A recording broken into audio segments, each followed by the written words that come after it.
Margaret awoke, startled, a cold sweat clinging to her.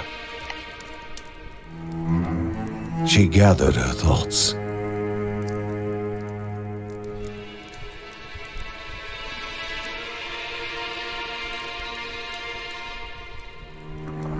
Aged wood creaked, echoing through the quiet rooms.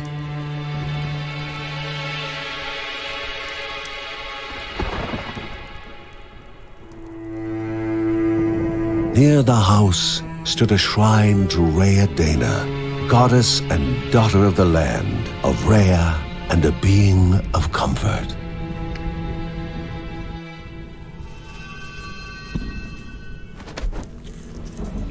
Margaret sought answers. But the goddess did not speak. There was only the faint whisper of something dark, something hungry.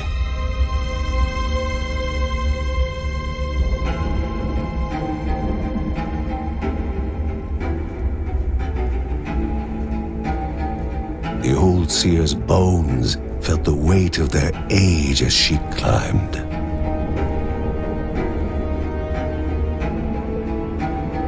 The only thought on her mind, has it begun again?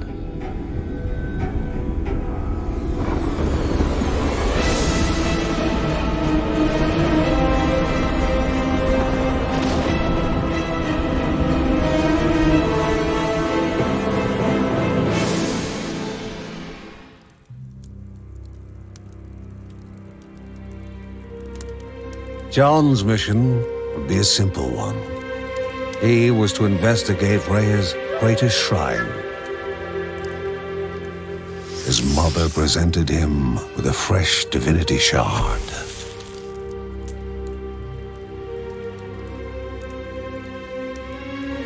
From his brother came a newly sharpened sword.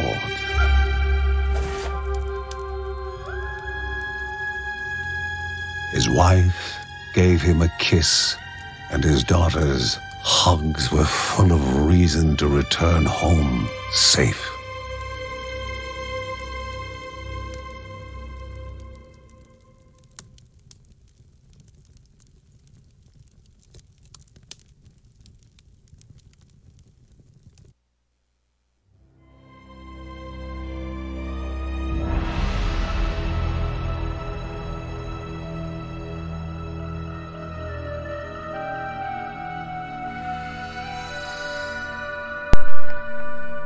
Vamos a ver.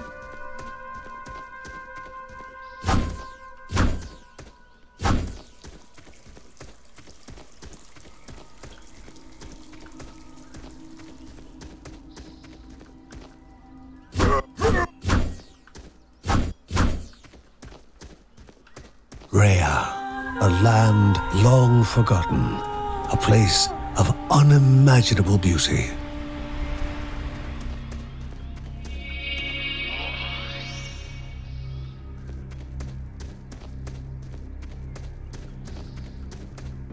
It first appeared as sludge given life, slithering creatures, small and vile.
A wall, impeding further progress.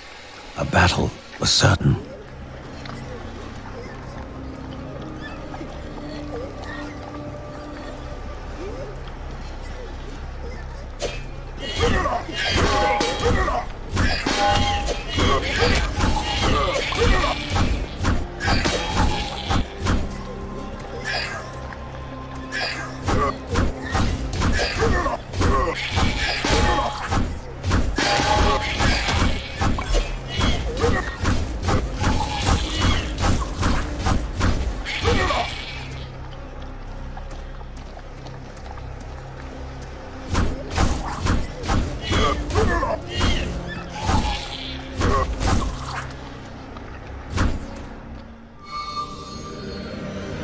Banished by light itself, the corruption abated, leaving the shard cold in hand, dark, in need of life.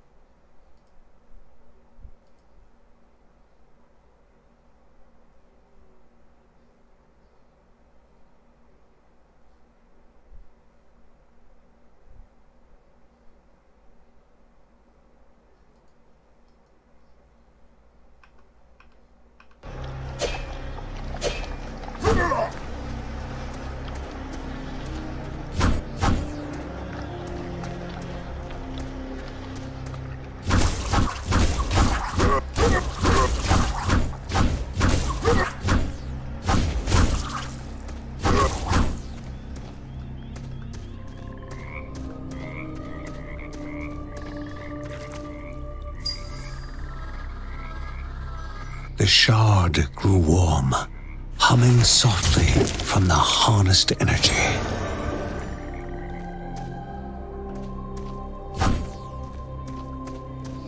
Before him was now one more dangerous than those that came before.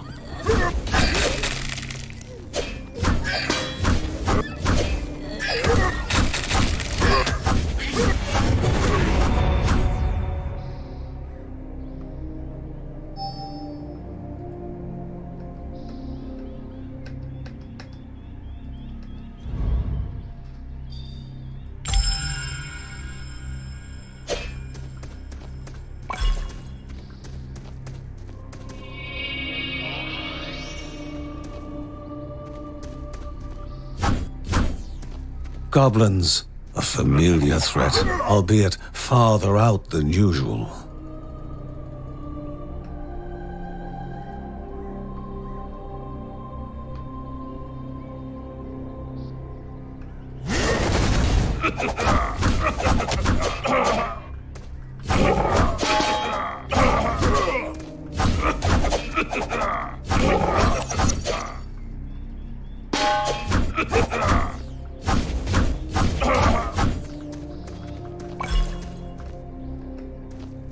Magnificent, but dangerous, a land of love found and of love lost.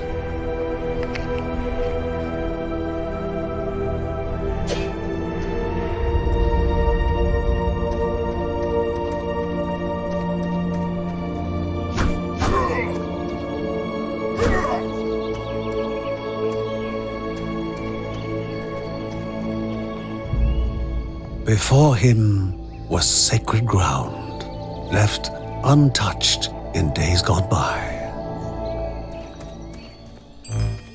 Remaining calm and collected, the shock of his heart-skipping beats was concealed in expert fashion. Before him stood Linda, his eldest daughter, with bow and quiver at the ready, determined to do her part.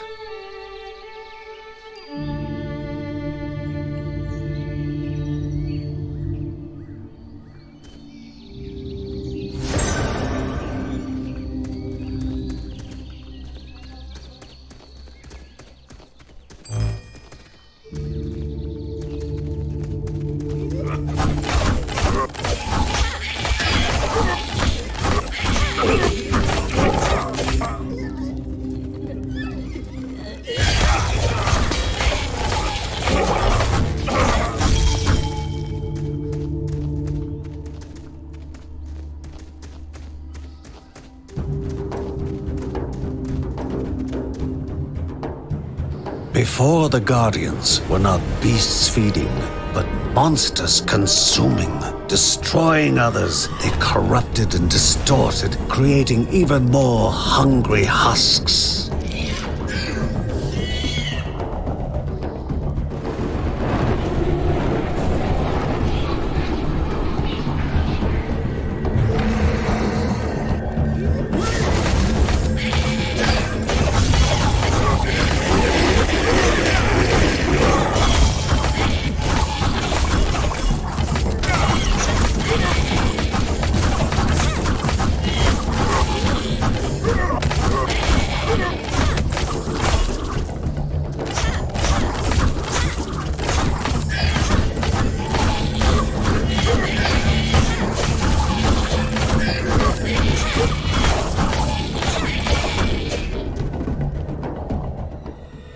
Both father and daughter gathered their thoughts, their hearts heavier than before.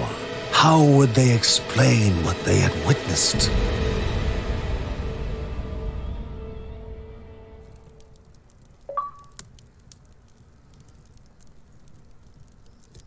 The ancient tree had been cut down. Together, father and daughter described the horror, the creatures dripping with decay that slithered into bodies stuck between life and death to bolster their ranks. Grandma Margaret confirmed what they all feared. It was the corruption, a cruel entity spoken of only with hushed voices, an ocean of darkness that flowed from the top of Mount Morta. And the Bergsons' duty was to stand against this devouring deluge of death. Kevin was also eager to do his part in the family's fight, especially when his older brother Mark was off somewhere. He was as much a guardian of their mountain home as any of them. She stood.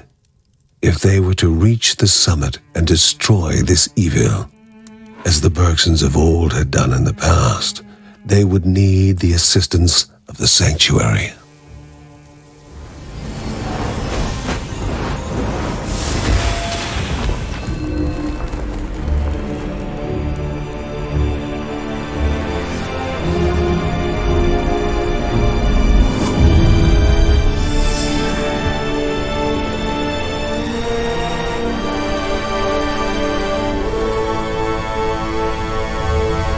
Given to the Bergsons by Rhea herself, the sanctuary was a gateway to the mysterious lands around the mountain.